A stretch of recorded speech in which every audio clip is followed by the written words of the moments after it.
Buenas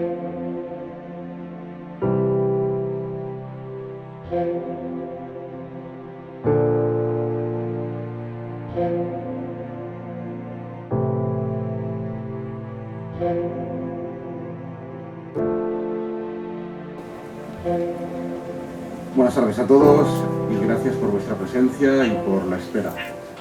Hemos estado aquí esperando porque veíamos que entraba un goteo de amigos y os ruego que disculpéis a los que lleváis aquí desde la hora prudencial de comienzo del acto. Quiero empezar porque Pedro y yo somos amigos desde el año 90, con una nota un tanto nostálgica y sentimental. Yo esperaba ver aquí hoy a 3 personas, pero parece que por enfermedad no han podido venir ninguna de ellas. Pero quiero recordar que hace más o menos una década, o no sé si una década exacta, estábamos en este mismo local presentando otra novela de Pedro Gandía, la segunda, La Habana y después, pero no éramos 2, éramos 3. Estábamos Pedro, estaba yo y estaba también el poeta, profesor, amigo y académico Ricardo Llopesa, quien ya no está entre nosotros. Entonces, volver aquí a presentar una novela de Pedro, pues bueno, me ha traído de entrada este recuerdo. La Habana y después, como les digo, es la segunda novela y a ella voy a hacer referencia cuando pase a enumerar los porqués del interés que ha de despertar en ustedes esta obra de Pedro Gandía. Yo no sé lo que dije en aquella presentación, no me acuerdo, estará grabada en algún sitio, Pedro creo que lo graba todo, fotos tenemos.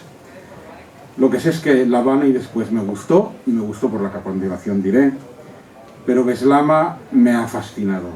Si La Habana y después era buena, Beslama es excelente. Es una obra que se escribe solamente, o que se puede escribir solamente en una determinada edad.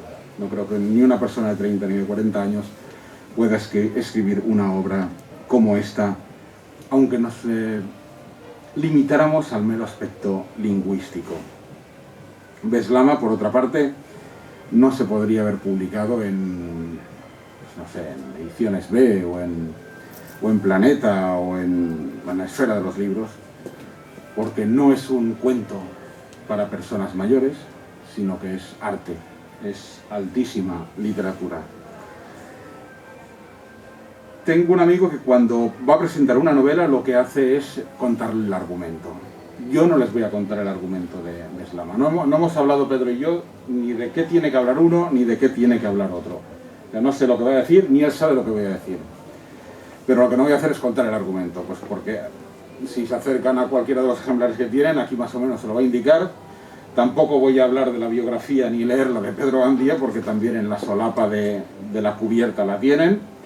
Así que voy a obviar todo eso. No voy a contar el argumento, no voy a decir de qué va, pero sí que voy a decir aquellos aspectos literarios y lingüísticos por los que creo que Beslama es una gran novela y por los que cualquiera de nosotros se tiene que acercar a ellos. He mencionado ya La Habana y después varias veces. ¿Qué me llamó la atención de esta novela ambientada en La Habana, capital de Cuba? Es el primer punto de los 5 elementos que voy a mencionar con los que quiero que se queden respecto a Beslama. La experimentación lingüística que realiza Pedro Gandía a lo largo de toda su obra. Pedro escribe en castellano, toda su poesía la ha escrito en castellano, su novelística la ha escrito en castellano, su crítica la ha escrito en castellano. Aparte de eso, pues tiene la obra fotográfica, tiene la obra pictórica, tiene sus vídeos. Pero Pedro tiene también un poemario en valenciano, Elix, que obtuvo el premio Josep María Ribelles hace ya bastantes años. Pedro tiene también poesía en francés, salpicada aquí y allá, incluso alguna sección de algún libro. Y Pedro ha traducido del inglés a Oscar Wilde, del francés a Gérard de Nerval y a Paul Valéry, entre otros, y del italiano al inconmensurable Sandro Penna. La reflexión lingüística aplicada a la creación literaria no le es ajena a Pedro. El poeta, en este caso él, se sitúa ante la lengua no como un mero instrumento a través del cual contar una historia, sino como ejercicio de creación. O sea, uno toma la lengua no como medio, sino como fin. Esto lo hacía Pedro en La Habana y después, con amplísimos diálogos en dialecto cubano. Y aquello a mí me fascinó por la verosimilitud con la que lo hacía y la maestría con la que lo hacía. Eso solamente lo puede hacer una persona que va a ser novelista o que está siendo novelista y que por tanto mira qué hay en cada uno de los paisajes en los que se halla, de los panoramas a los que observa, de las personas con las que se relacionan. En Beslam hace lo mismo, no de una manera tan grande, quiero recordar, como hacía en La Habana y después, pero hace lo mismo con el español, escaso español o español poco aprendido, que hablan algunos marroquíes. Español, claro, no estudiado en las escuelas, español no estudiado a través de las gramáticas, sino de los libros, sino del contacto con turistas o viajeros ocasionales que puedan tener. Para que se hagan una idea, leeré una breve interpolación de uno de los personajes al inicio de la novela, aunque luego lo introduce también, que ya no te es ajeno, o sea, esa forma de expresarse, que en alguno de los personajes, como hay uno que no recuerdo cuál, comenta la anécdota de que sus padres creen, o su padre dice, su padrastro mejor dicho, dice, ya habla varias lenguas, no ha ido al colegio, pero ya habla varias lenguas. Y Pedro subraya respecto a ese niño que ya habla, adolescente que ya habla varias lenguas, que lo que había hecho era un melting pot con el francés, con el inglés, con el español, con el italiano, con las que podía utilizarle y con ese pidgin entenderse con la mayoría de personas con las que tenía que venderles algo o interactuar. El protagonista de la novela, Sebastián, que es un fotógrafo español radicado en Londres, quiere ir a Chabuén esa misma noche y hay una persona que se ofrece a solucionar el problema del viaje, del billete, pero no para ese día porque ya no había autobuses, había perdido el que había salido y para el otro ya no había. Y entonces este chico le dice, algunas de las palabras que hay en árabe me las excusaréis la pronunciación. No bueno viaje ahora, amigo. Todo mundo vacaciones, ¿comprende? Hoy mejor fonduc, fonda, y mañana tranquilo vamos, ¿sí? Escuche, mi familia tener fonduc mucho bueno. Msian, msian. Sí, aquí mucho cerca, amigo. Y mucho barato. Bisaf. Vamos fonduc, amigo, ¿sí? Escribir así no es fácil, aunque parezca que pueda serlo. O sea, es haber estado muy pendiente de cómo se habla. Y no de cómo se habla una lengua, sino de cómo habla alguien una lengua que no conoce. Entonces, ese primer aspecto es el que me ha llamado más la atención, quizá por mi... Pedro es filólogo igual que yo, entonces lo de las lenguas nos puede. Por eso aquí apuntaba también que esta lengua está tan inserta y también en la novela y en el desarrollo del personaje que no la ves como algo ajeno, extraño o mal escrito. Acaba siendo lengua literaria. Y esta es la maravilla de lo que hace Pedro. Cuando nosotros oímos hablar a alguien nuestro idioma mal, pensamos que es menos inteligente de lo que puede ser.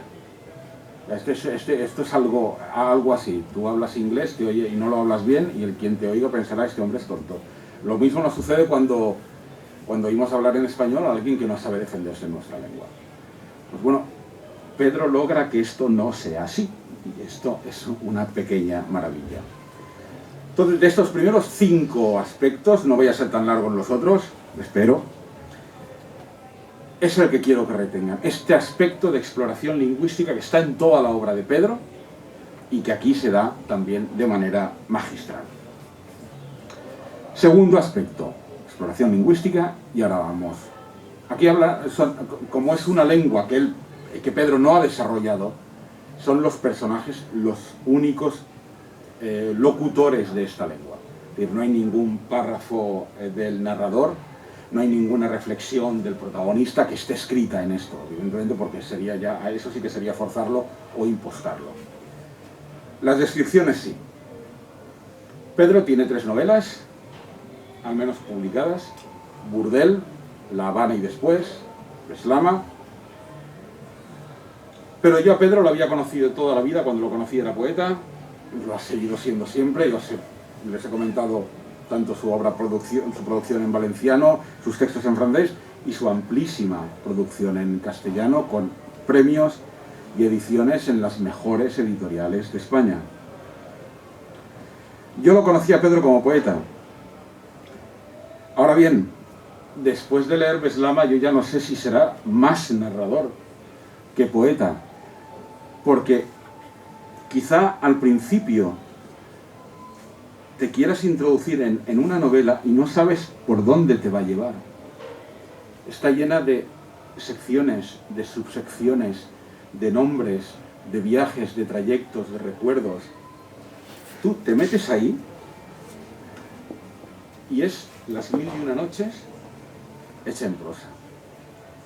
Segundo aspecto que les digo es ¿por qué Pedro es más novelista que poeta? Por las descripciones. Las descripciones de Pedro, con un lenguaje exuberante, con un castellano riquísimo, habiendo echado mano del no tan amplio, pero sí llamativo, léxico de procedencia árabe que tenemos en lengua española. Y por supuesto, describiendo situaciones que a nosotros desde una mentalidad o desde una sensibilidad occidental, europea, nos resultan exóticas, como todo lo que narra en la novela. Pues bueno, tiene descripciones, Pedro. No una, no dos, no 3, continuamente. O sea, es una lujuria de prosa la que encontramos en él. A mí me ha recordado, y no porque sea arcaica la novela, sino todo lo contrario, porque es buena literatura. Me ha recordado a los grandes descriptores que tenemos en castellano. Valle Inclán, Blasco Ibáñez, por supuesto, las descripciones de Blasco Ibáñez son inconmensurables, y Azorín en la riqueza de la lengua. Ya no puedes decir que Pedro estaría entre Blasco Ibáñez y Azorín, sino que Pedro tiene lo mejor de cada uno de ellos en algunas de las descripciones. Yo no sé si la va a leer luego él o no, pero yo sí que quiero leerles un breve fragmento de una. Está todo el libro plagado de ellas. Por donde lo abran, encontrarán alguna. Habrán visto, yo lo recuerdo en algún reportaje de televisión, en una amplia llanura del desierto, jinetes en caballo vestidos de blanco con una especie de fusiles disparando hacia el aire, con grandes carreras. Bueno, esto es lo que describe Pedro en este momento. Se refiere al protagonista. Abandonaba ahora su mirada a una inmensa llanura galopante, erizada de hierbas y gigantescos hinojos de finas y rizadas hojas. Y era luego un desierto de palmitos y asfódelos. Después una tierra negra que amarilleaba de vez en cuando por las espesas capas de colzas y caléndulas. De improviso surgieron de la nada unos jinetes sobre caballos blancos, bólidos futuristas más raudos que el huracán, lanzando feroces rugidos. Los desnudos brazos en alto, fuertes y cobrizos, agitaban espingardas de llameante plata como la de los nielados estribos. Las gualdrapas de las cabalgaduras eran de seda color flor de melocotón, las bridas y los arneses de seda azul, rosa y amaranto, y con terciopelo del mismo color iban forradas las altas sillas. Los caballos exhibían en el pecho largos lambrequines de terciopelo con bordados de oro, sujetos por anchos broches de plata cincelada y realzados con pedrería. A una señal del jefe, la banda se dispersó haciendo corbetas.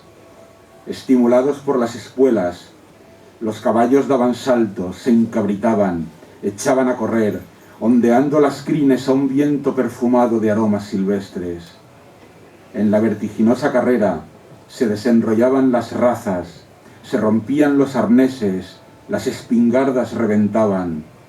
Bajo los cascos de las bestias al galope, la tierra saltaba por los aires como granos de metralla. Y aquí lo dejo. Habrán observado algo en esta descripción.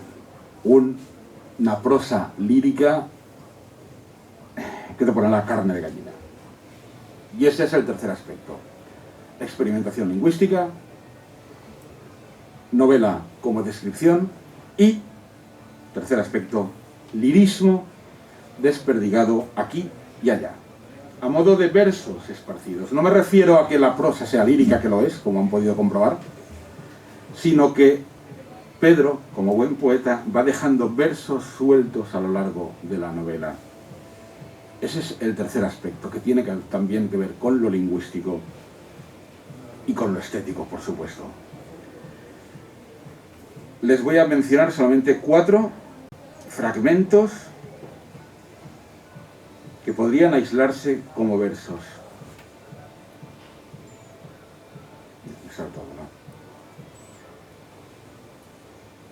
El cuerpo de Adil era ya brasa en la noche del pasado.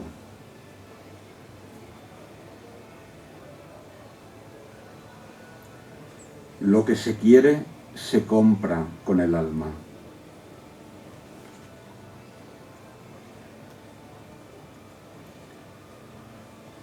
Estaba cansado de existir, de tener que ser verdad o fantasía.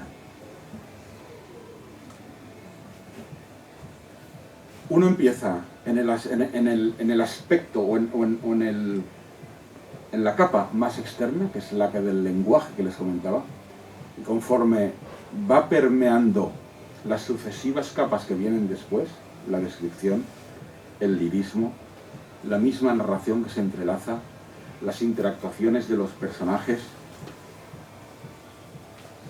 va descubriendo que la novela no es tanto un relato que empieza en un sitio y acaba en otro, que también lo es, por supuesto, sino que tiene como anzuelos, como engarces, como nudos que te van atrayendo de aquí y para allá y que te van tensando. Cuarto aspecto, y en algún momento de lo que acabo de leer habrán descubierto que ya hay algo así. La novela de Pedro, y no en vano, la novela está ambientada en Marruecos, habla de Marruecos y habla, y en el fondo es una novela de una gran búsqueda espiritual. Ya, hay citas del Corán, hay referencias a sufíes, hay referencias a cofradías, el aspecto espiritual, el aspecto mágico, todo lo que ha recreado Pedro de ese Marruecos, que yo por desgracia nunca he estado, no sé si es real o no, pero él lo hace real. Ese aspecto espiritual, digo, de personaje de la novela que va buscando algo y que al final lo encuentra, ya lo verán, se da también reflejado en esas máximas de sabiduría que aparecen. Pedro no da las grandes lecciones aquí, no es una novela que cojas y digas, bien, ahora viene el parrafito, el capitulito dedicado a cómo aprender a hacer fotografía.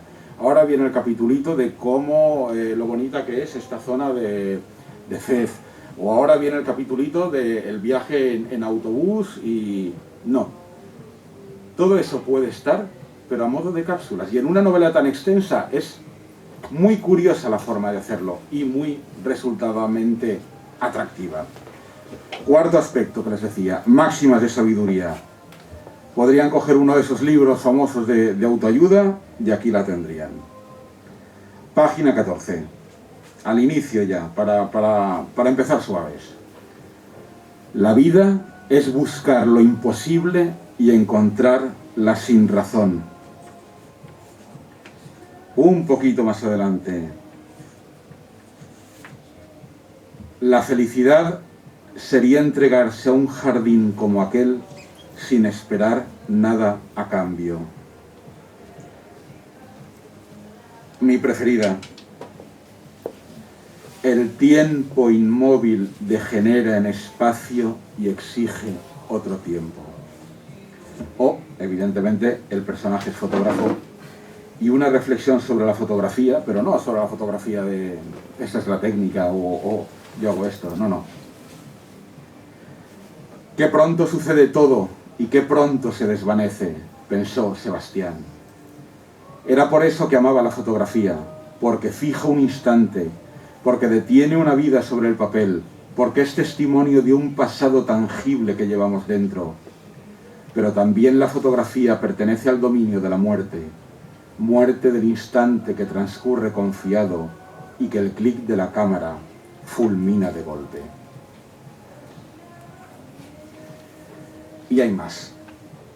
Por eso esta novela requiere una lectura apasionada y aposentada, porque si no se te van a escapar estas cosas. Y lo que quieres es una mera narración de que me digan qué ha pasado aquí o qué le pasa al protagonista cuando se encuentra con este, cuando vale otro, cuando conoce a los padres de no sé quién o cuando establece relación con un orfebre. Pues no, esta novela hay que leerla lentamente, porque es una novela, a pesar de ser un solo personaje en el que el protagonista, es una novela coral, está llena de personas, está llenísima, y cada uno tiene su punto, y en ese progreso espiritual del personaje, cada uno va a tener también su papel. Por último, el quinto aspecto, y es el que a lo mejor a muchas personas les atrae, y por ahí, por esa atracción, por lo exótico, por esa atracción por un país vecino, como es Marruecos,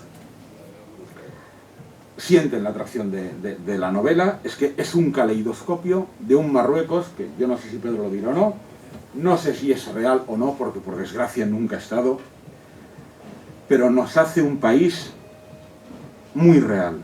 Lo ves las ciudades, ves la parte sobre todo antigua de las ciudades, ves la parte natural, ves las playas, ves el desierto, todo eso lo ves.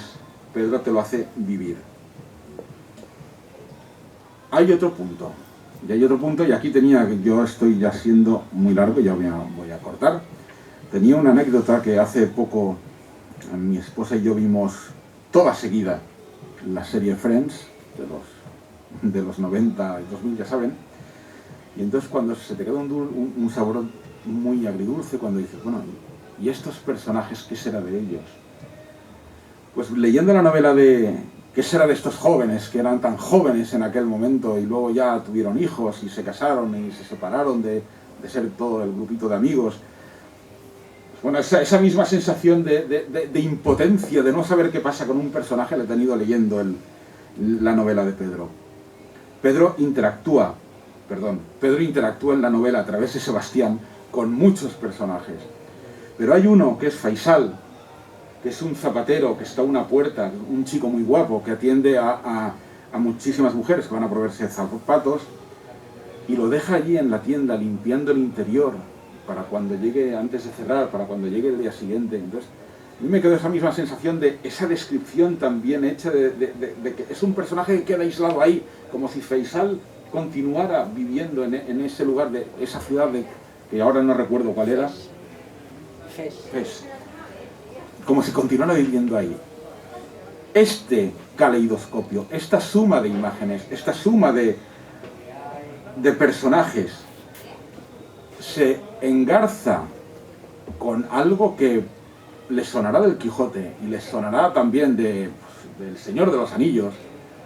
Es la creación de un universo propio, la creación de un Marruecos que es de Pedro, que luego tendrá reflejo o no en la realidad, pero este Marruecos es el de Pedro Gandía. No solo eso, la novela, además de ese lirismo, tiene capítulos donde dices, Dios mío, esto podría ser una novela por sí misma si la desarrolla. Me va a sorprender. Casi a mitad de la novela empieza a hablar con un sabio, y empiezan a hablar de libros de esoterismo, de libros de espiritualidad, de antiguos manuscritos, de antiguas ediciones, de libros llevados desde la península hasta Marruecos, de algunos originales que habían llegado hasta Tombuctú y luego habían podido recuperar. y ya no sabes si estás en El nombre de la rosa o estás dando cabida a otra vía. Pero esa novela es una novela dentro de la novela, como en El Quijote hay varias novelas dentro de una novela. Luego al final, casi al final, tenemos un banquete de poetas, de escritores, donde está el deleite, donde está la poesía, donde hay crítica, por supuesto, a todo lo que puede criticar un poeta. Y eso hace más completa, más abarcadora y mucho más arriesgada esta obra.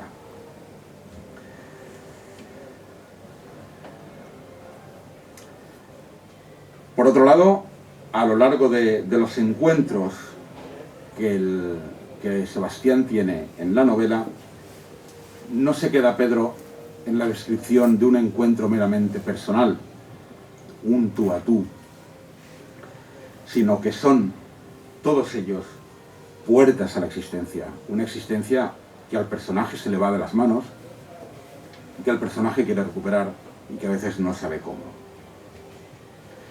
En conclusión, exploración lingüística, descripciones, lirismo, máxima sabiduría, caleidoscopio de Marruecos y de la narrativa. Todo esto hace de Beslama, y era lo que quería concluir y casi ya precipitadamente, una obra que me ha encantado leer, que he devorado en 2 sentadas, que es un libro, como les digo, que no es mera narrativa, que es alta literatura, y que debería, yo no sé si, no voy a utilizar el tendrá, porque en este mundo de la literatura todo el mundo sabe cómo es, pero debería tener un lugar imprescindible en la narrativa española de este siglo.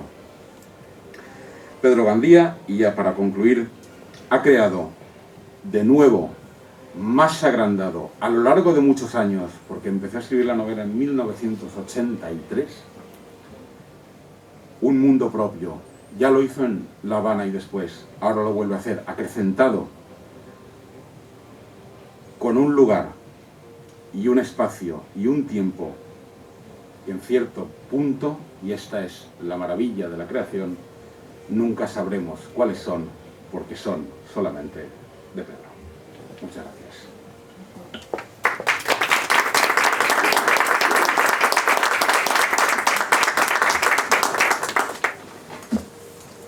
Muchas gracias, José Carlos, como siempre, tus palabras son preciosas, preciosas como las joyas, y muchas gracias a vosotros por vuestra asistencia. Veo muchas caras conocidas que me siento como en casa. Ya que soy tan propenso a la digresión, al hablar, yendo de aquí para allá, saltando hacia adelante y volviendo atrás y temiendo por ello perderles y perderme, he preferido seguir un guión, dividido en 2 apartados. Al primero le llamaremos informal, no en el sentido de no guardar las formas, sino en el de lo que la forma en sí no alberga, lo externo a ella, es decir, lo relativo al historial del libro y los incidentes que establecieron su composición. Pero a su vez también en la acepción informal, in-formal, donde el prefijo, según su significado latino hacia adentro, nos está indicando el fondo, el contenido. Y al segundo apartado lo llamaremos formal, es decir, lo concerniente a la forma en sí, puesto que al fin y al cabo, para mí, no es más que forma, o sobre todo forma, el fruto de una técnica, la obra en sí. En el aspecto informal, ¿de qué va Beslama? Así lo resumí en su contraportada. Desde los 19 años, Sebastián, un fotógrafo español autoexiliado en Londres, viene descendiendo puntualmente a Marruecos cada 3 años, arrastrado por un extraño ritual de purificación y pasaje que no acaba de descifrar. Ahora, a punto de cumplir los 40 años, inicia su 7º descenso. Este será su itinerario: Ceuta, Sawen, Meknès, Fez, Rabat, para acabar en Marrakech, donde intuye que le aguarda un acontecimiento inesperado que habrá de dar sentido a su ciclo viajero y en particular a su vida. La obra está ambientada en un Marruecos intemporal, profundo, en un mundo extraño y fascinador, tan próximo como desconocido, poblado de personajes reales y fantásticos. El presente y el pasado, el recuerdo de los viajes anteriores a los mismos lugares, se confunden en una realidad otra, visionaria y mágica. Beslama, Adiós en árabe, es una novela rara que participa del gusto de aquellos relatos decimonónicos de viajes a Oriente, aquí el Magreb, el Aqsa, el Oriente más occidental, tan de moda entre los románticos europeos y de tan escasa tradición en la literatura española. Como novela también in the road, el viaje se convierte en fuente de conocimiento existencial.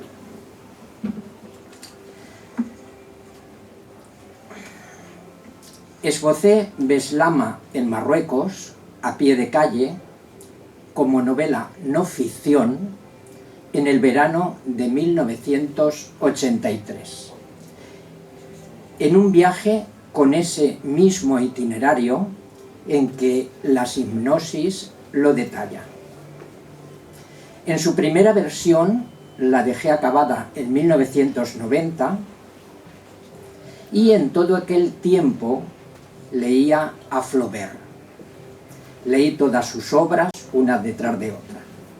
Me deslumbraba su perfección, compuesta de verdad y exactitud, la perfección de su estilo. El estilo es la vida, lo fue para Flaubert, y una orgía perpetua, como diría Vargas Llosa, es leerlo. Soñaba con hacer de Beslama un inmenso poema en prosa, con poder aplicar en mi texto aquella interpenetración de los géneros, narrativa y poesía, por la que abogaba Flaubert. Me favorecía tener la costumbre, mientras la escribía, de estar a su vez componiendo algún poemario y al mismo tiempo estar revisando otro y a veces traduciendo los versos de alguno de mis poetas de mi devocionario. Estaba gestando un híbrido, ni narrativa ni poesía, ni acción ni contemplación, ni masculino ni femenino. Fuera el estereotipo, producto literario, me dije. ¿Habré de etiquetarla, pues, de género fluido, transicionando de forma permanente o esporádica entre los géneros?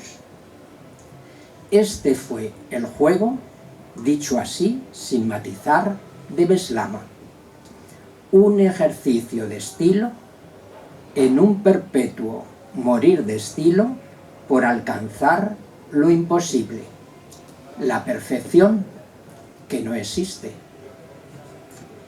En cuanto al contenido, como novela not fiction, tocaba buscar en mis cuadernos de viaje, escritos a pie de acción, jugando por afición con la ficción no ficción.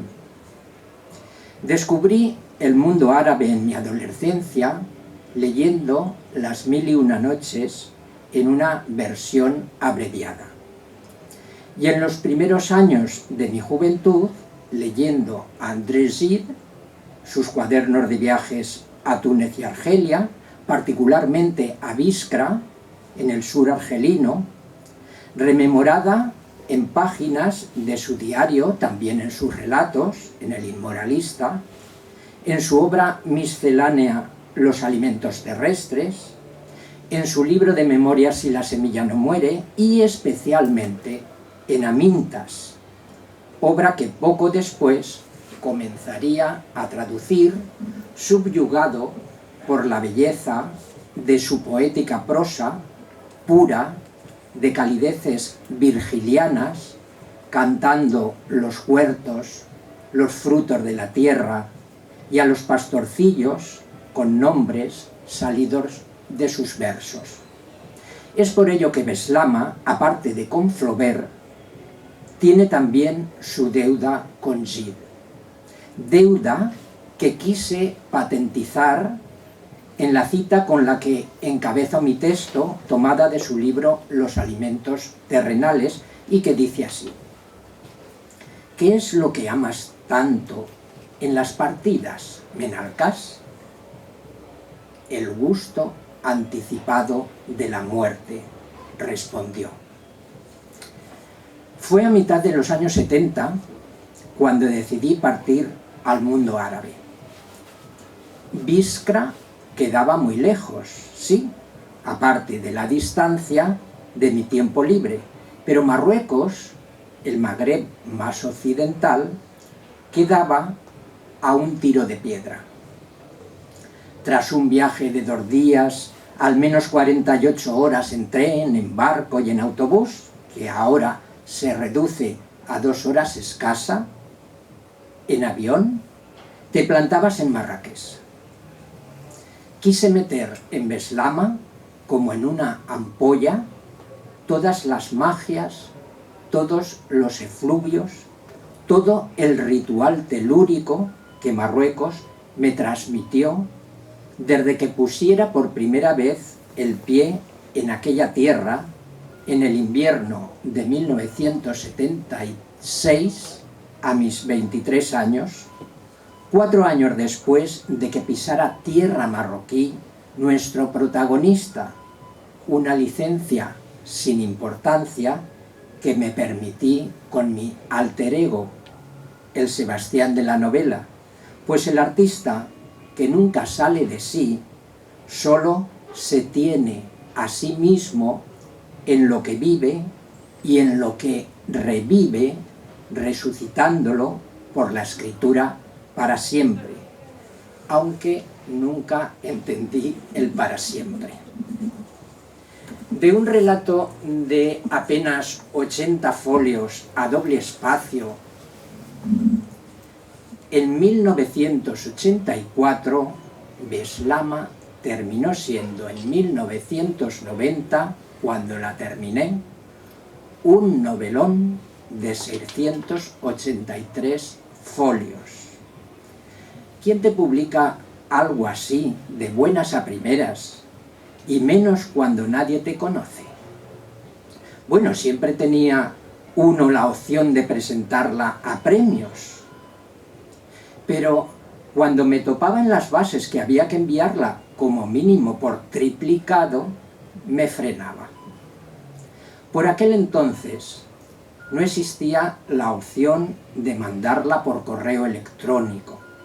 Una vez, sin embargo, una sola vez, la presenté a un premio, a pesar de que en las bases del mismo se pedía por sextuplicado.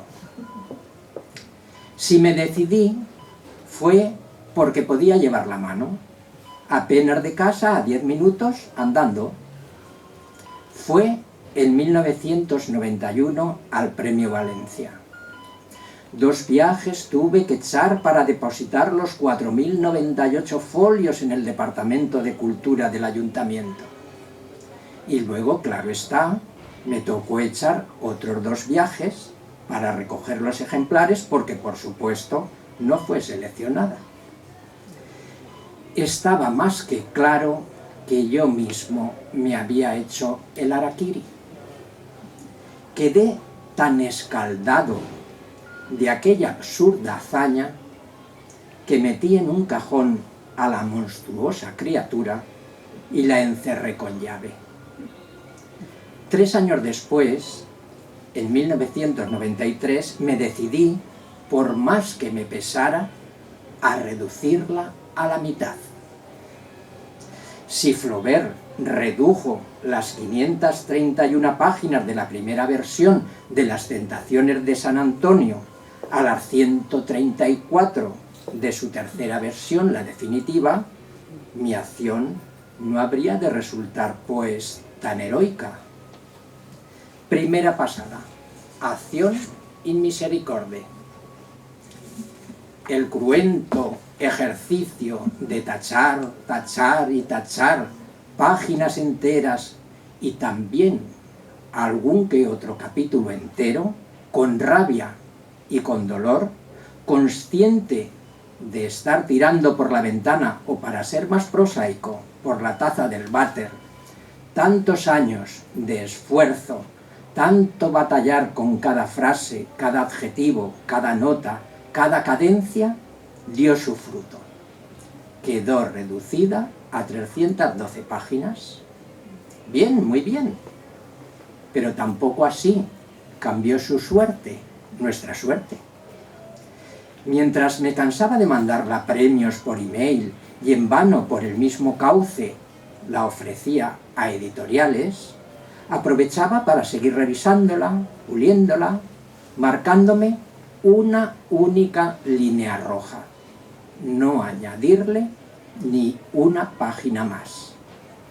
En 2010 la dejé por cansancio y no volví a retomarla hasta 3 años después, en 2013, para darla por acabada, definitivamente pensé, al año siguiente.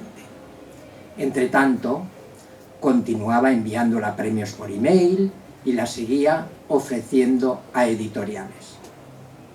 La novela está muy bien escrita. Te proponemos una coedición, me decían unos, y pronunciaban a continuación una cantidad de dinero desorbitada. La novela está bien, pero solo publicamos clásicos, me dijo otro. Otro aún me dijo, pues no sabría yo en qué colección ubicarla, lo siento. Es una novela erótica, ¿no? Visto lo visto, desde aquí y ahora, y contemplando en panorámica el pasado, no me cabe la menor duda de que tanta negativa, con mi consecuente frustración, benefició a mi texto extraordinariamente, pues no dejaba de sopesar cada locución, de cuestionármela cada vez que me proponía enviarla, para volver a enviarla aquí y allá.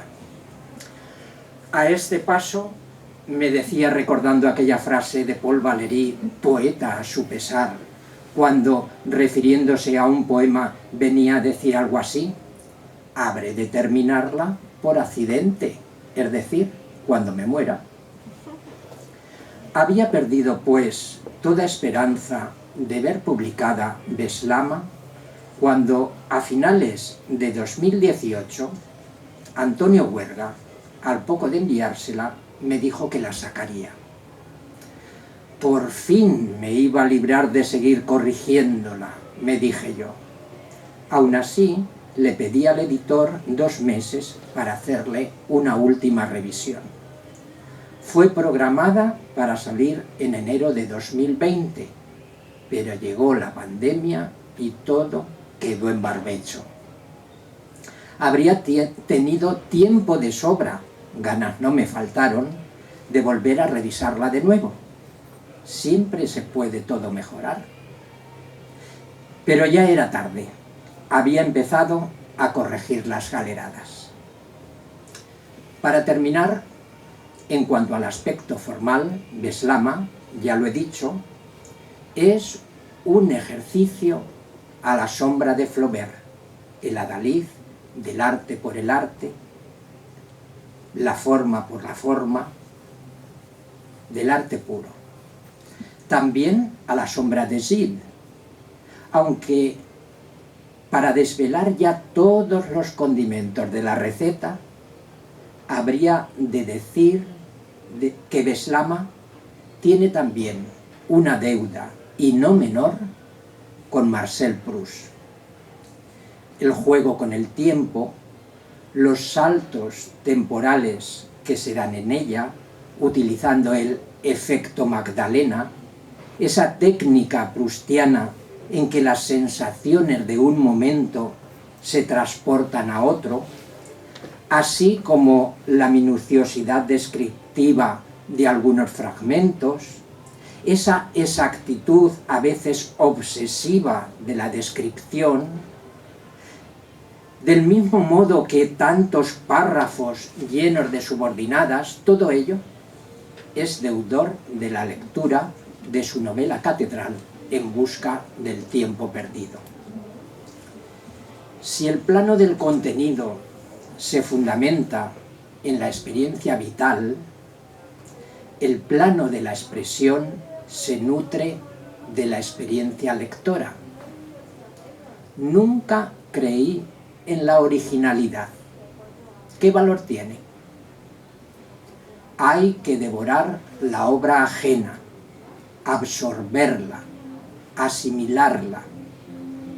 Es lo que venía a expresar Picasso con hay que devorar al padre.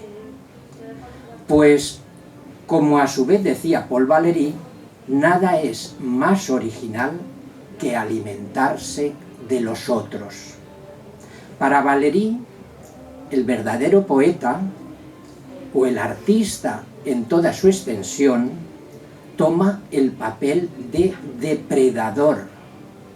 Se apodera de lo que le conviene, dice, y se vuelve cada vez más dueño de su propia mente y de su poder virtual.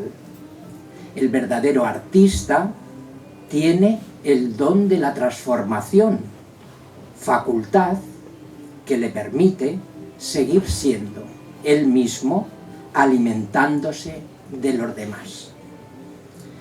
Beslama es un ejercicio de estilo, sí, pero también un ejercicio pictórico, una sucesión de cuadros y escenas teatrales, una suerte de ceremonia etnográfica, una pintura orientalista de Marruecos, pero no a modo de una copia, sino como una idea de bella pintura o un bello efecto de pintura. No se trata, por tanto, de paisajismo al uso, sino de la impresión, la sensación de asombro y turbación que me produce el mundo marroquí, un aluvión de imágenes exóticas, esotéricas, en las que la representación deviene a mis ojos, por mis ojos, visión. El ojo es el lugar de lo que se ve, el lugar de las representaciones. La vista, lo sabemos, es el más importante de los 5 sentidos. Somos lo que vemos, es decir, existimos porque vemos. Beslama es pues un ejercicio pictórico. Ut pictura poesis, la designación que en la carta a los Pisones otorga Horacio a la poesía como pintura parlante, donde el color local se conforma aquí con un vocabulario plagado de arabismos, tanto los al uso como los caídos en desuso, y de palabras, expresiones y diálogos tomados directamente de la lengua marroquí coloquial, del árabe dialectal de la calle, que al final de la obra, para facilitar al lector su lectura, se reúnen en un glosario. Y he de agradecer aquí a Ana Labarta, catedrática de Lengua Árabe de la Universidad de Valencia, la inestimable supervisión del mismo. Pero pasemos ya a la lectura de la obra, puesto que una vez finalizada la misma, la labor continúa en el lector. Leer es encontrar sentidos.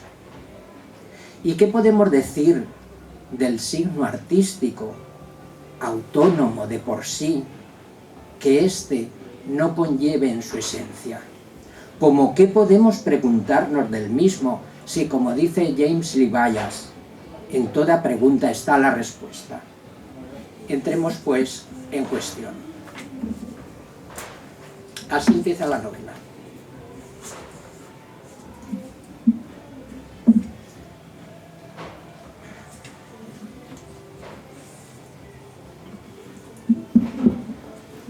Contra la claridad imprecisa de aquel amanecer de mitad de verano, Sebastián componía y recomponía el vuelo de las gaviotas a través del visor de la Hasselblad en una tentativa de armonizar su pálido aleteo con el rosa tímidamente anaranjado del cielo. Al presionar el disparador con suavidad extrema, todas las fotos de su vida se le pusieron delante. De aquellos miles de negativos clasificados escrupulosamente, el pasado resurgía por entero no bajo la forma en que lo vivió, sino en sí mismo, en su esencia ideal, en su eternidad, como signo material, pleno. El arte lo transforma todo. Sin el arte de la fotografía, la nada del objeto, no habría podido comprender por esas líneas de tiempo en que se urde el tiempo original absoluto la existencia, es decir, la verdadera eternidad del ser. En buena parte, aquellos clichés constituían una ofrenda a la belleza juvenil, el más fugaz de los instantes, ese que se centra en la pubertad virginal, momento en que el cuerpo, rico en linfa vital y vigor intacto, revela un ágil y leve orgullo y parece invocar y temer a un tiempo el amor. Nublada la vista por la melancolía del recuerdo, guardó la cámara de fotos y se encaminó hacia el embarcadero. Subía por la pasarela del ferry cuando todo aquel imaginario visual, todo aquel vendaval de belleza, desde siempre la belleza había sido para él un fatum, comenzó a subtilizarse suavemente en una hollywoodiana transición. Se acabó. Telón, voces oraculares resonaban como un bordón en el vacío. A manos de sonoras cimitarras, las máscaras de la memoria, iluminadas, rodaron como pavesas en favor de aquellas voces. Fue mostrar la carta de embarque y poner el pie en cubierta para que cambiara la decoración. De pronto, las palabras del hesagrama del libro de las transformaciones referentes a su consulta sobre aquel viaje se conformaron en un acorde sombrío como el aleteo de unas aves de presagio en un aire misterioso y fúnebre. Solía abandonarse a lo impreciso de la vida, ese enigma a resolver, siempre perturbado por el misterio de sus contornos. Sabía ciertamente que la vida, al fin y al cabo, es buscar lo imposible y encontrar la sinrazón.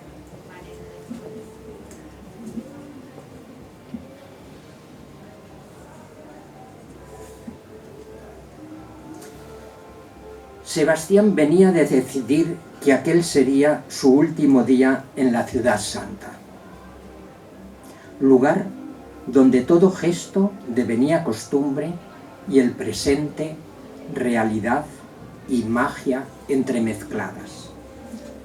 Hacia el mediodía, cruzando Ut al-Hamán en dirección a la cascada, distinguió a Yunés bajo la sombrilla de la terraza de uno de los cafés. Se hallaba trabajándose a un turista sesentón con ademanes de gato papando moscas.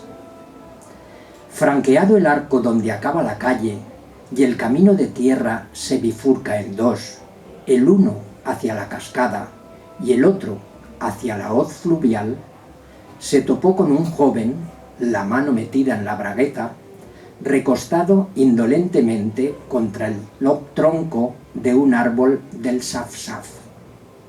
En sus pupilas relampagueaba el deseo del placer en compañía. Sonrió al voluptuoso guardián y tomó el camino que le marcaba, el de la izquierda. Al llegar a la cascada, se sentó sobre el poyo del muro que da al precipicio excavado por el Ras el Ma. De la cascada surgía un vapor teñido con todos los matices de la luz solar. Sus rayos se descomponían en irisadas bandas, haciendo brotar los fuegos de centenares de prismas de contrastados reflejos. En aquel magnífico retiro, en aquel himno de la naturaleza, en aquellas ondas de luz cristalinas, veía reflejados sus días en Samhain. Voces, miradas, cuerpos se arremolinaban en vertiginosas vueltas. Luego se sosegaban hasta subtilizarse en el aromático follaje, en el rumor de las aguas. Había fijado la vista en la gruta del manantial, en su pequeña puerta, cuando ésta comenzó a girar sobre sus goznes. Apareció en el umbral, enfundado en una fuquilla de color verde pálido, un adolescente de extraordinaria belleza y sonrisa enigmática. De aquella figura sólida y a la vez delicada emanaba un halo de vida y de aniquilamiento. Un Satán berleniano de Ecbatana, se recitó a lo Darío para sus adentros. Así lo intuía él al contemplarlo con la claridad que proporciona el centelleo de un misterio. Aunque la aparición permanecía con los labios sellados, escuchó que exclamaba: «Sebastián, Sebastián», en una voz tan sonora y límpida como aquellas aguas. El joven adquirió entonces la forma de un malak del sexto cielo, con vestimenta carmesí y alas verdes y doradas que colmaban su belleza. Sebastián se fue hacia la visión que le tendía la mano y al conectarse a ella percibió a un ser tangible pero de sangre gélida. El enigmático ente lo adentró en la gruta y, cerrando tras sí la puerta, le señaló con el dedo el fondo del manantial y lo invitó a descender a su reino, cuyo hábitat era una réplica exacta de todo cuanto existía en el exterior, salvo el cielo, allí cegado de tierra. «He venido a ti», continuó diciéndole, sin mover los labios, «porque amas y buscas el misterio y la belleza de lo creado. Sígueme, pues, y te conduciré al hontanar de la poesía. Te revelaré los secretos más incomprensibles del otro lado del mundo y no habrá belleza que no gustes, ni arcano que desconozcas. Conforme descendía a las aguas del manantial, aquel Malak del sexto cielo se iba transformando en un Malak del séptimo. Sus alas eran ya rojas y azules, su indumentaria de color amarillo y rosa, blanco el turbante. ¿Dónde había leído él que los Jinnun no varían su forma, sino que tienen el poder de imprimir en la mente del vidente la imagen que quieren que éste perciba? El Jinn se sostenía sobre las aguas sin mojarse siquiera. Era como si se hubiera untado las plantas de los pies con el jugo de aquella hierba mágica que obtuvo el legendario Baluquilla con la ayuda de la reina de las serpientes para poder cruzar a pie los 7 mares. Volvió el Malak o demonio a tenderle la mano y a exhortarlo a que lo siguiera. Yo te sentaré en el bruñido trono de mi señora la reina Balkis, le decía, oculto en un palacio construido dentro de otros 7 palacios. Y te sentaré en el trono de Sulaimán, mi señor, el de su morada de cristal verde, bajo cuyo suelo, de cristal blanco, corren aguas con peces multicolores y fabulosos animales marinos. Te descubriré sus tesoros, te desvelaré sus poderes mágicos, te entregaré su anillo de bronce y de hierro, con 4 joyas engarzadas para que controles el mundo natural y el sobrenatural. Y te conduciré más allá del mar de las tinieblas para que bebas del agua de la inmortalidad y del olvido. Sebastián veía temblar en el fondo de aquellos ojos un mosaico de resplandores y formas cuyos reverberos, como un encantamiento, cegaban su corazón y confundían su albedrío. Habría huido a un nuevo nacimiento si no se hubiese abierto en aquel momento la puerta de la gruta.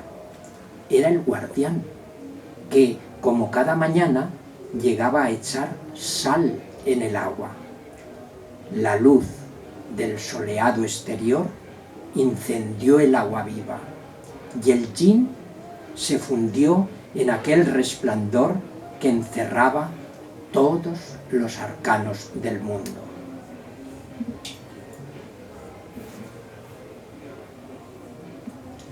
El personaje deja Meknès y va en su trayecto en autobús hacia Marrakech. Al alejarse con los ojos cerrados de la ciudad de los olivos, podía verse varios años atrás hacia Rabat en primavera. A un lado y a otro de la carretera, tapices de flores silvestres se extendían hasta el horizonte. Unos niños agitaban ramilletes multicolores junto a la ruta, saludando el autobús. Bajo el añil enfebrecido del cielo, un felaj adolescente conducía unos bueyes contra un oleaje esmeralda que rizaba una brisa embalsamada de perfumes. Unas mujeres con caftanes de colores vivos llameaban por una senda, al fondo de la cual la calina hacía temblar unas casitas de tierra. Los túmulos encalados de una almacabra próxima al Aduar semejaban sábanas tendidas entre las flores del campo. Luego, ya ni un árbol, pero sí amplias zonas de malvarrosas, millares de margaritas como vetas de nieve, una sagia amarilla como un reguero de botones de oro. Sobre las colinas, donde la tierra estaba más seca, se apretaban las lavandas que tintaban el suelo de un color violeta. Infinidad de mariposas, escarabajos, moscas y otros pequeños seres alados campeaban a sus anchas, borrachos de aromas y embriagados de una luz purísima. Nuevos valles de arena se oteaban allá, cubiertos de hierbas finas. Hinojos gigantescos de floridos tallos parecían árboles amarillos. unos felaja, a pie, casi desnudos. Las vestiduras plegadas a la espalda conducían a cémilas cargadas de mujeres ocultas por velos y productos agrícolas. De pronto, la hierbabuena difuminaba en un dulzor azulado el borde de la cuneta. Rodaba el autobús ahora frente a unos campos de cereales. A lo lejos, la tumba de un morabito blanqueaba entre jaramagos y aloes. Unos caballos pastaban la luz cenital de las interminables llanuras. Deslumbrado por aquella luz violenta, Sebastián abrió los ojos. Tenía la sensación de haber viajado en Alborac, aquella pollina que recorría los 7 cielos y el inmenso infinito en el escaso tiempo que tarda en derramarse un vaso de agua. Las encinas, los olivos, los alcornoques, las tuyas y los algarrobos que ahora huían ante sus ojos lo remitían al final del trayecto. Y en esto se avistó Rabat. Siempre que llegaba a la nueva estación de autobuses en las afueras, recordaba aquella otra de sus primeros viajes junto a las murallas de la Medina. Se imaginaba allí entonces, entre una turbamulta de viajeros, vendedores ambulantes, limpiabotas y pícaros, mendigos de pupilas sin luz, conducidos por niños lazarillos, subían a salmodiar a los autobuses por sacar unos céntimos.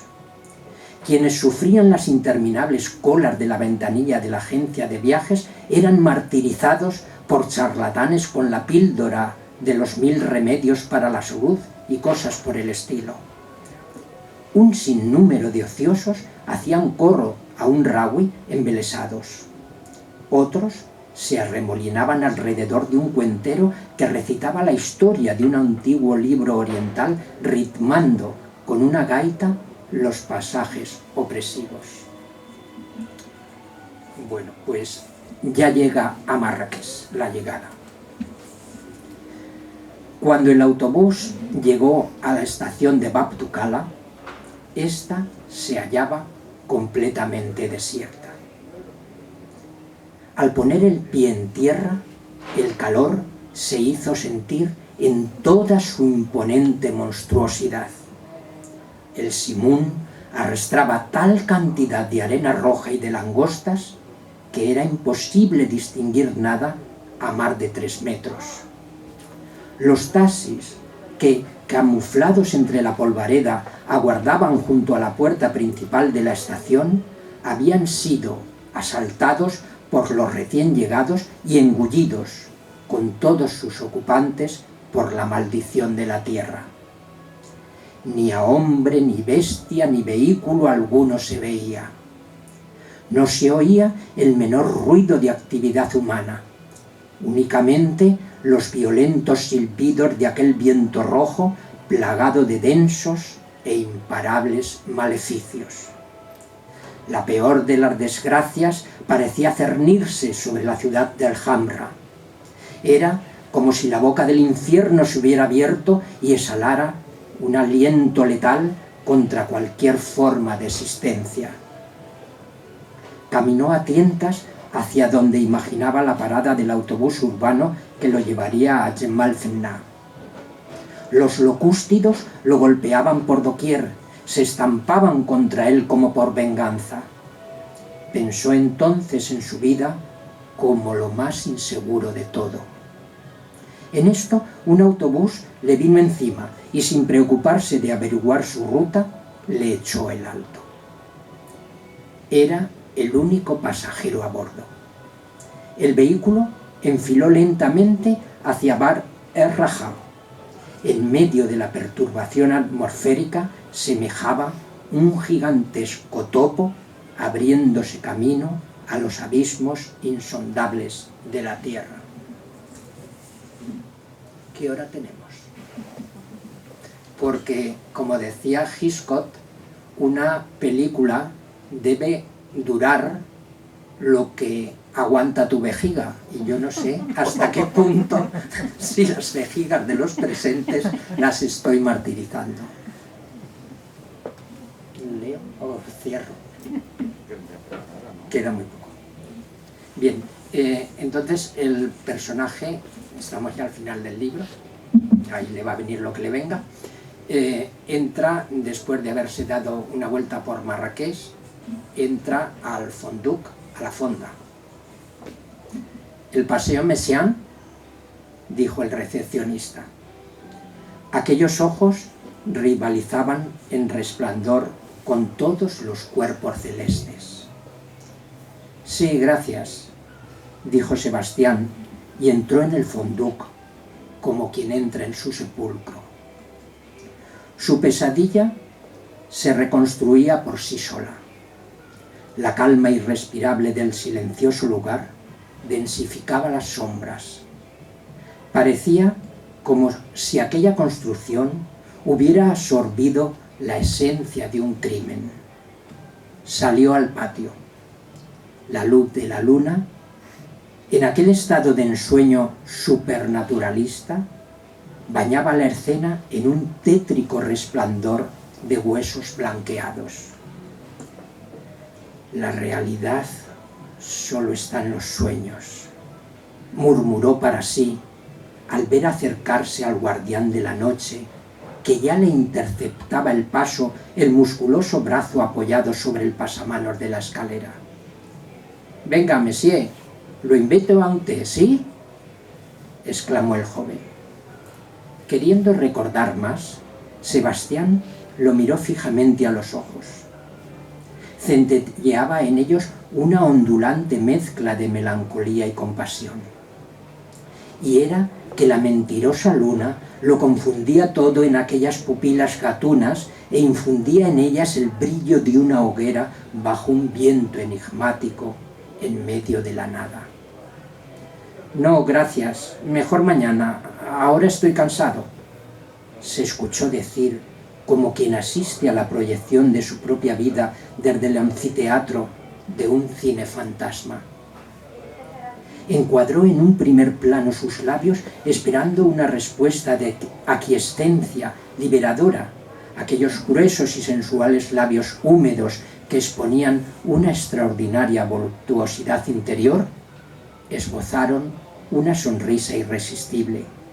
Sabía que ahora lo agarraría del brazo y sin prestar oídos a sus palabras lo metería en su cuchitril.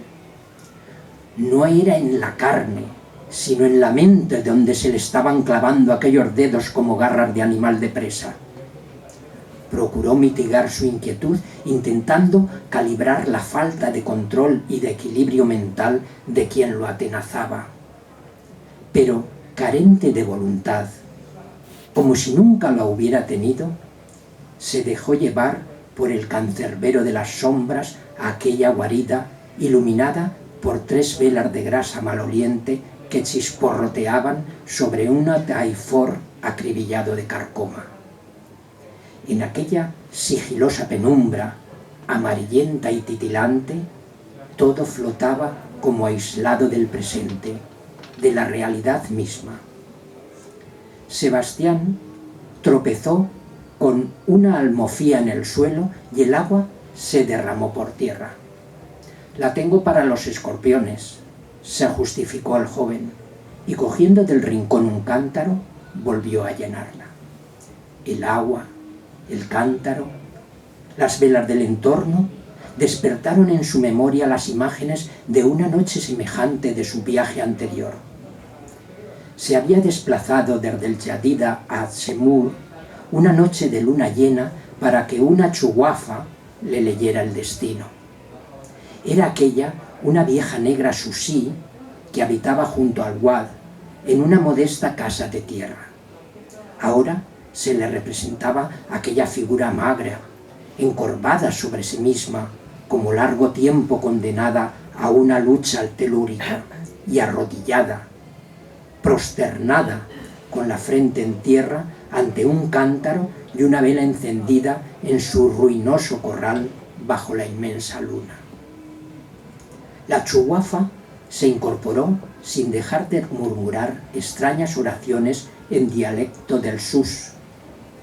Su voz era modulada y fría, y parecía demasiado potente para proceder de ella. La luna iluminaba su marchito rostro negro como el de una mona vieja. Doblando el espinazo, fue arrojando al interior del cántaro 7 guijarros blancos que, según ella, había recogido la noche anterior con la mano derecha detrás del talón derecho en un cruce de caminos. A cada piedra que tiraba recitaba con voz bronca, atropelladamente, una oración. La luz de la luna inundaba de fantásticas claridades el corral. Unas sombras mortecinas se movían al débil resplandor de la llama. Sebastián escuchaba su nombre en las plegarias. En un momento la chuguafa lanzó un profundo suspiro dejando ver sus dientes afilados. Con las pupilas revueltas y el rostro agitado por un temblor nervioso, lo agarró del brazo con una mano crispada y le hizo caer de rodillas delante del cántaro. «Escuche, escuche», le susurraba. A los oídos de Sebastián llegó un tenue silbido como ahogado por sedas. Luego un confuso oleaje, o muchas voces hablando al mismo tiempo y disputando por hacerse oír. Las voces subían de tono, todo rechinaba, todo bullía como si un mundo de espíritus entremezclados se agitara entre las pequeñas piedras del fondo del cántaro. Entre las voces destacaba una que le parecía inteligible, decía algo. Otras pugnaban por dominarla. Ahora podía oír claramente aquella voz, en la que reconocía la suya, desvelándole el secreto de su destino final. Mi destino. Siempre conocí mi destino, se escuchó decir Sebastián en voz alta mientras sus ojos se hundían en el agua del bote de hojalata que hervía en el canún. «¿Cómo dice, monsieur?», inquirió el joven sin importarle la respuesta. Sebastián tomó asiento en un estrecho jergón por tierra junto a la pared. El joven retiró del fuego el bote, vertió el agua hirviendo en una tetera de porcelana azul alunada de bullones, echó en su interior un puñado de té verde y 2 grandes terrones de azúcar, sumergió en la pócima unas ramitas de sipat fraccionadas, encajó la tapadera y se sumió en un par de minutos en sus pensamientos. Luego alzó la tetera con una ligera inclinación y un humectante chorro de oro ligeramente verde colmó una pequeña jícara de cristal. Probó con un sorbito el líquido sonoro, volvió a destapar la tetera, abocó en su interior lo que restaba en la jícara y abandonó la estancia. Regresó al poco con unas pastas en un platillo. Lleno de té humeante las 2 jícaras y mirándolo fijamente a los ojos, exclamó, como quien proclama una verdad postrera al límite de la existencia: el primer té es dulce como el amor, el segundo amargo como la vida, y el tercero es suave como la muerte. A pesar de conocer el refrán árabe, Sebastián se quedó sobrecogido. No podía sustraerse a aquella mirada cuyo interior intuía como un rico brocado berberisco que esconde una gumía envenenada. El joven se entretenía ahora en liar un yuan que dijo ser de un hachís de primera. Lo encendió entre sus labios, sonrió y antes de aspirarlo se lo ofreció.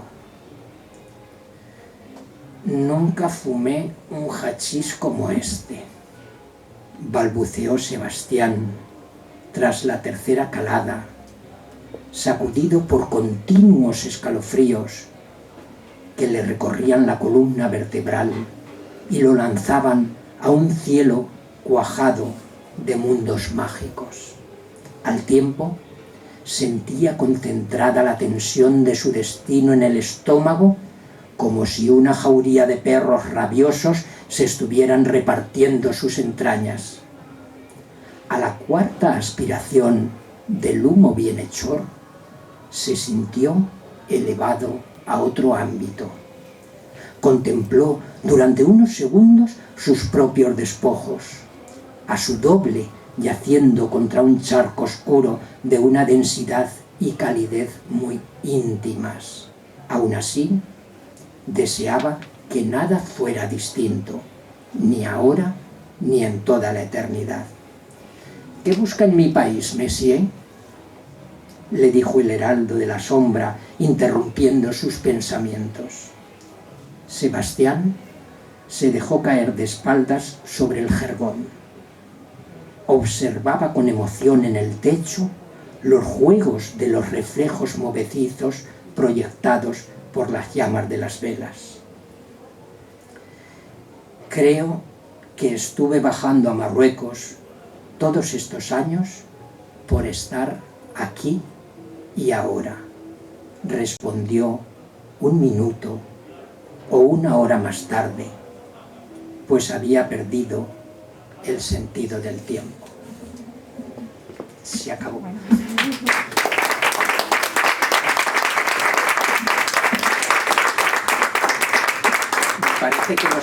Me parece que nos hemos extendido mucho, tipo chicle. Y si tenéis alguna pregunta o cualquier cosa, podemos responderos, si sabemos, a vuestras cuestiones. ¿Sí?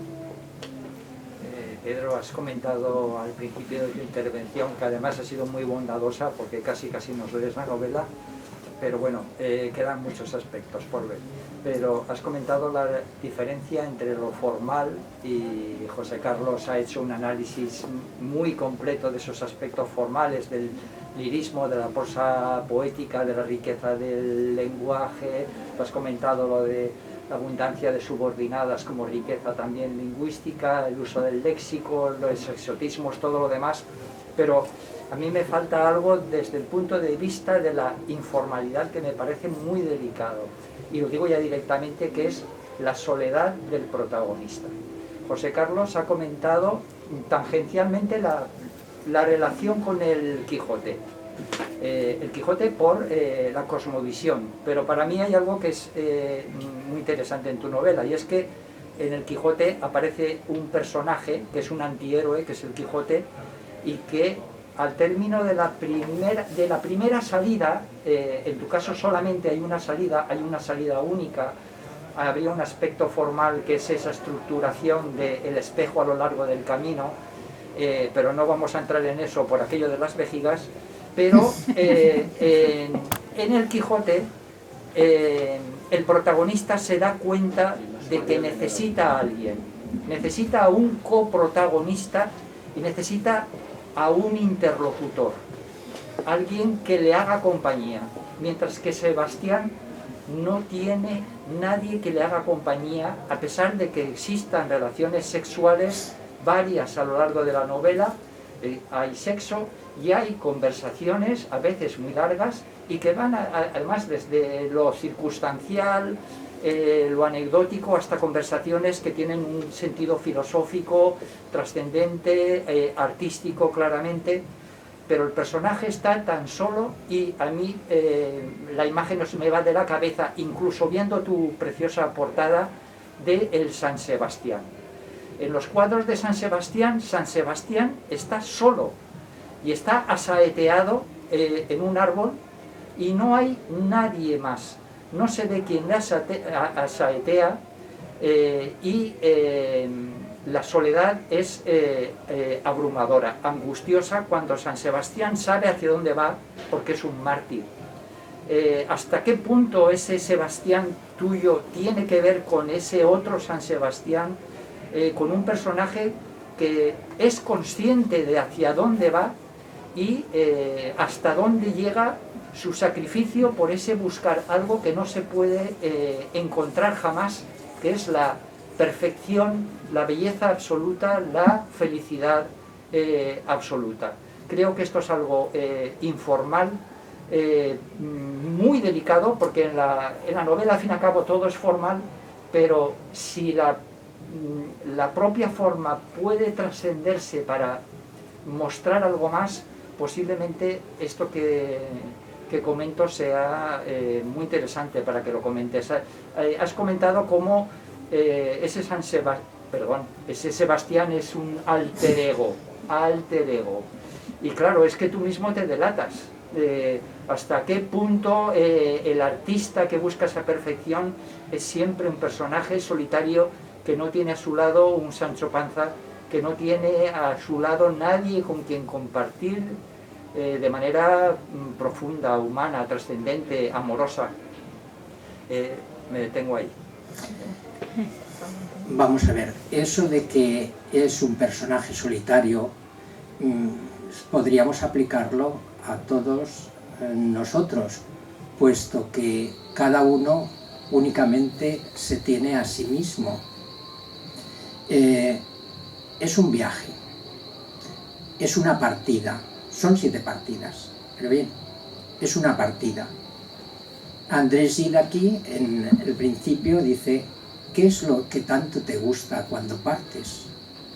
Y el otro le dice: el gusto anticipado de la muerte. Es decir, el viaje en el que el protagonista solamente se tiene a sí mismo, circular, va a encontrarse a sí mismo. ¿Y cuándo se encuentra finalmente uno a sí mismo? Cuando madura. ¿Y cuándo cae la fruta del árbol? Cuando madura. Entonces, bueno, no voy a decir cuál es el final del libro, porque entonces ya solo faltaría eso. Pero en realidad, todo viaje es un deseo en el protagonista, todo, o en mí, todo viaje es un deseo de consumación, de final, un deseo de muerte. Muerte como resurrección, vale, tengámoslo así, al que le guste. Pero al fin y al cabo, cuando te vas, te vas. Entonces, es eso, va al encuentro del mismo, que es el que nace tiene que morir. No sé si te he respondido o me he ido por la tangente. Estoy seguro de que podrías escribir un magnífico ensayo sobre esto, pero has sintetizado... Ya no nos queda tiempo. Sí, no. Gracias. Gracias a ti.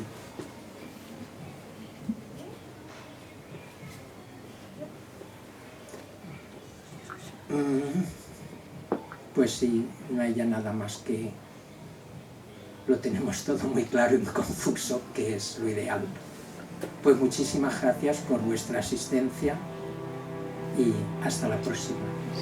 Gracias.